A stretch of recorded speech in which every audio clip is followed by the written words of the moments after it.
More than 1 million people are being told right now to get out because of this. What you're looking at right now is a satellite image of the eve of Hurricane Florence, a potentially devastating Category 4 hurricane approaching the southeastern coast. Now, from space, you can see what a monster storm this really is as it picks up strength and heads for coastal areas in North Carolina, South Carolina, and Virginia. We're going to have a lot on Hurricane Florence, obviously, in this hour. It's important that you know about it. We're going to tell you how people are getting ready, the evacuation orders, the danger of the storm surges that are expected, big storm surges. The National Hurricane Center has just released its latest advisory on Florence. Our meteorologist, Jennifer Gray, joins us now from the CNN Weather Center in Atlanta with the latest. So talk to me about what you've just learned.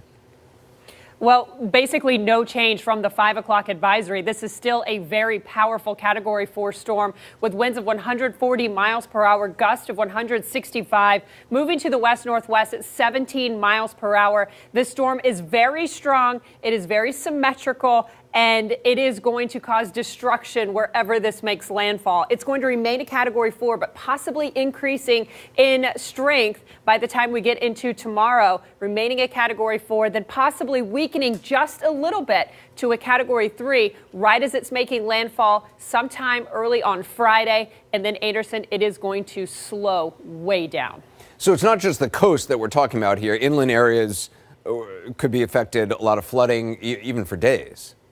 You're exactly right. We talk about these storms. We talk about evacuate away from the coast, get away from the coast. With this storm, it's very different. You are going to have to go far inland and away from this storm to get away from all of the rain, because it is going to dump 20 to 30 inches of rain across this area. Those are the watches and warnings. And look at this, that white area right along the coast, that's 20 or 30 inches of rain. But as you go very far inland, even western portions of North Carolina, we're talking about more than 10 inches of rain. So if you evacuate away from the coast and some of these inland locations, you could be inundated with rainfall. And this is a part of the country that is already extremely saturated. We have had a very, very wet year. And so any additional rainfall is going to be catastrophic, not to mention the storm surge that they're going to be facing. And just quick, in terms of the strength, how does this compare to past storms that we've seen on the East Coast?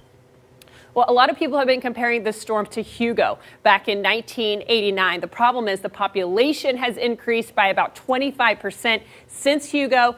We hate comparing storms because each storm is completely different. These are both very powerful storms, though, so it is a decent comparison. But with the population increase, the storm surge, and the rain already on saturated ground, the storm has the potential to be a lot worse. So, Jennifer, the idea that this may become a Cat 3 by the time it actually makes landfall, I mean, that's obviously better than it being a 4. It's still an incredibly strong storm. Why might it go down to a 3? And is that new information? Because I remember yesterday Tom Sater talking about the possibility of the storm not being able to maintain itself as a 4.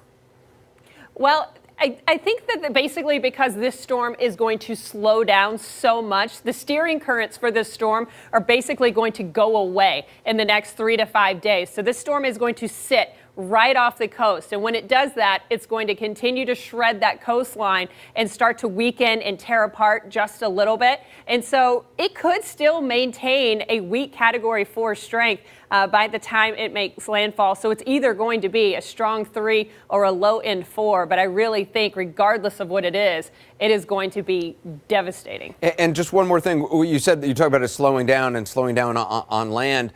How many days are you talking about it being a presence in this entire region inland? We're still going to be talking about this storm Sunday, maybe even Monday. Wow. Some of the models are disagreeing as to where exactly it's going to go once it goes inland, because it's going to slow so much. Some models are now taking it a little bit farther to the south, so places like South Carolina, even Georgia, need to be on the lookout for this storm. But we're going to be talking about this well into the weekend, into the early part of next week. Wow. I mean, Thursday, Friday, Saturday, Sunday, even Monday. Yeah. That's incredible. Jennifer Gray, thanks very much. Joining me now is Woody White, the board chairman of the new Hanover County Commissioners in North Carolina. It's a county that includes Wilmington. Woody, there's a mandatory evacuation currently in place in parts of your county ahead of the storm. What are your top priorities going to be, say, in the last 24 hours before this hurricane hits? Well, Anderson, we've got a few of them. Our top priorities are just to continue to raise awareness to our citizens about the seriousness of the storm, and not just in one area, but in all areas of surge, potential flooding inland, and the wind speed. And getting that message out, not only to evacuate on your own if you can, but to take advantage of the resources that we've put in place to evacuate those that can't help themselves. And primarily those that are going to stay in the voluntary evacuation areas.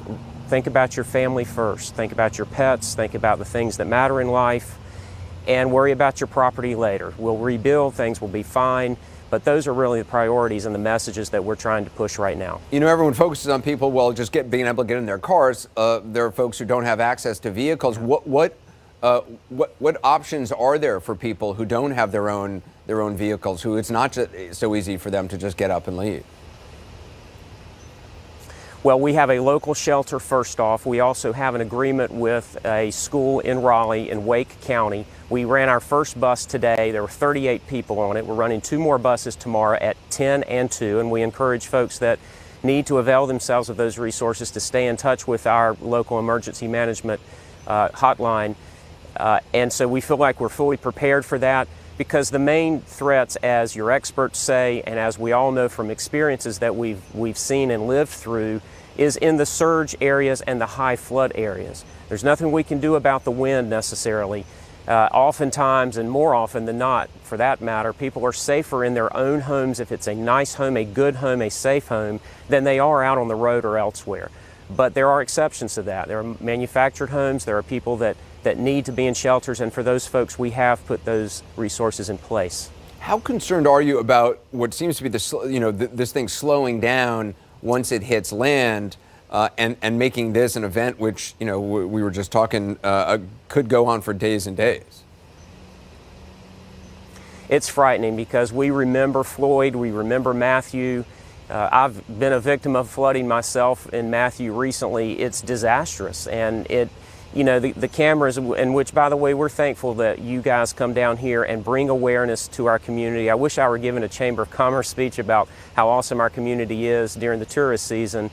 But when the cameras leave and the storm passes, when the flooding comes, it stays with us for months, often years, and it devastates communities. And that's really something we're worried about. It's something we try to prepare for. But Mother Nature has a unique way of making every storm different, and every storm more of a challenge than the last, that it seems. But we'll be prepared, and we're going to recover no matter how bad this is. Well, Woody White, I wish you the best, and I appreciate all your efforts, and we'll continue to check in with you in the days ahead. I want to get more now on the damage this kind of hurricane can do, things we've seen in the past. Tom Foreman joins us now with that. Tom? Anderson, if this were a 100-mile-an-hour storm, sure, you'd lose some mobile homes, you'd lose some sheds, you'd have localized flooding, probably not a whole lot more. But when you start talking about 130 to 160 miles an hour roughly, which is what we're talking about with these categories, look at the model. It's so different then. Now you're talking about winds that are strong enough to rip the roofs off of houses, to knock big trees down, to do a tremendous amount of damage out there. And when that happens, there's really nothing to do except try to get to a safe space if you possibly can, because that damage is so devastating out there. And that's not counting the storm surge. When you start talking about a storm surge of 13 to 18 feet maybe, that's going to have a big impact, especially in this area. And let me explain why.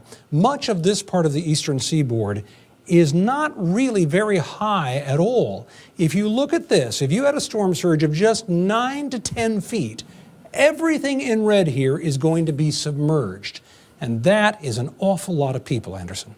There's a lot of talk about this hurricane possibly stalling on the coast, just sitting there instead of moving on inland. I was just talking to our last guest about that. Can you explain the difficulties that's going to bring? Yeah, essentially you have a pincer effect. This is what Jennifer was talking about a little while ago. You have the water that's pushing in from the ocean, and it's piling up on shore, and at the same time, the inland range is pushing water this way, and then you wind up with an indeterminate amount of water in some communities. And that storm surge really is where the damage comes. Look at the record. If you go back to Hurricane Ike in 2008, storm surge 15 to 20 feet, deaths 103, $30 billion in damage. Of course, we all know about Katrina. You know it best, Anderson. Storm surge 20 to 28 feet, more than 1,800 deaths, $128 billion worth of damage. And you made mention a little while ago about Hurricane Hugo, also on the East Coast.